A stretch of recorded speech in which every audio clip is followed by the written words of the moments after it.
There are moments when reality doesn't break, but bends, quietly, without warning.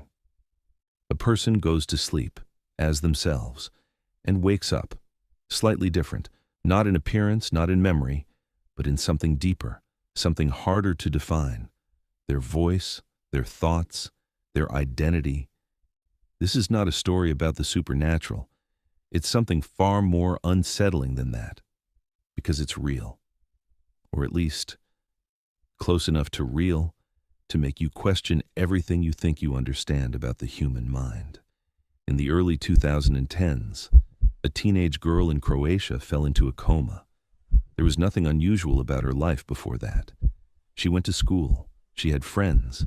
She spoke Croatian, her native language, fluently, like everyone around her.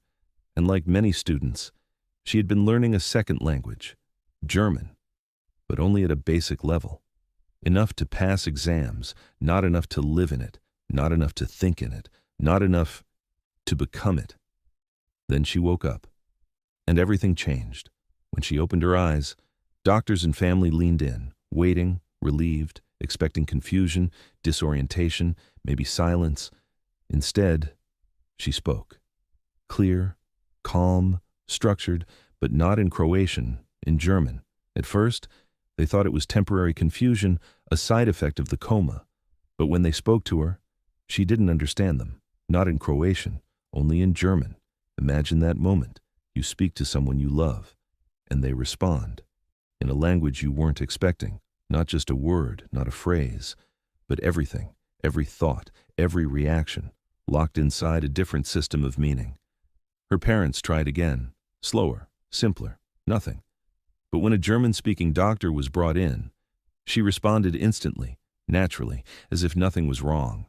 The story spread quickly. News outlets across Europe picked it up. A girl wakes from coma speaking only German. Teen forgets native language overnight. A brain mystery no one can explain. It sounded impossible, and like many stories that spread quickly, parts of it were exaggerated, simplified, dramatized, but not entirely false. When linguists and neurologists examined her case, they noticed something important. Her German wasn't perfect, but it was far stronger than it had ever been before. More fluid, more instinctive, more automatic. It wasn't a new language, it was an old one, unlocked. We like to imagine memory as storage, like files in a cabinet, neatly organized, easy to retrieve. But the brain doesn't work like that. Memory is reconstructive, dynamic. It changes, it adapts, it rewrites itself. Language, especially, is spread across multiple regions, connected to sound, meaning, emotion, and identity. And when something disrupts that system, the results can be unpredictable.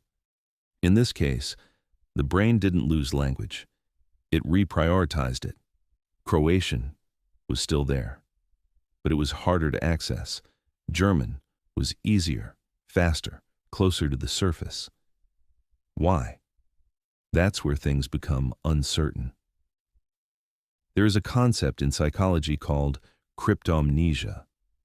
It refers to memories that exist, but feel like they don't.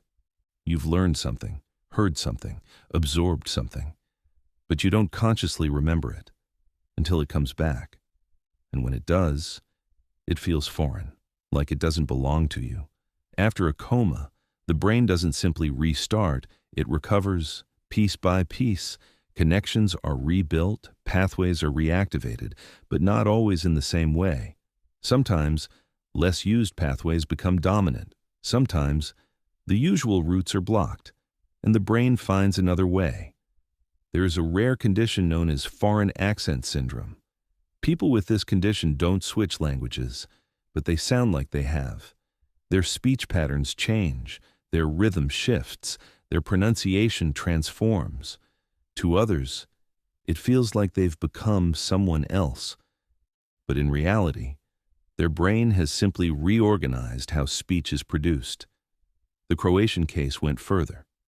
This wasn't just accent. This was preference, dominance, one language stepping forward, while another stepped back.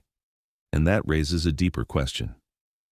If language shapes thought, What happens when your language changes? Language isn't just how we speak, it's how we think.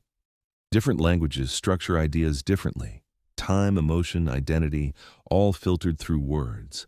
So when she began thinking in German, her experience of the world shifted, subtly, but significantly. Her family noticed something else. It wasn't just communication, it was connection. There was distance, not physical, but emotional. As if something had shifted internally, as if the person they knew was still there, but slightly out of reach, across the world. There have been similar reports, not identical, but related. A woman in the United States who developed a foreign accent after a stroke. A man who, after a head trauma, began using words from a language he had only heard briefly in childhood. Each case points to the same truth. The brain remembers more than we realize.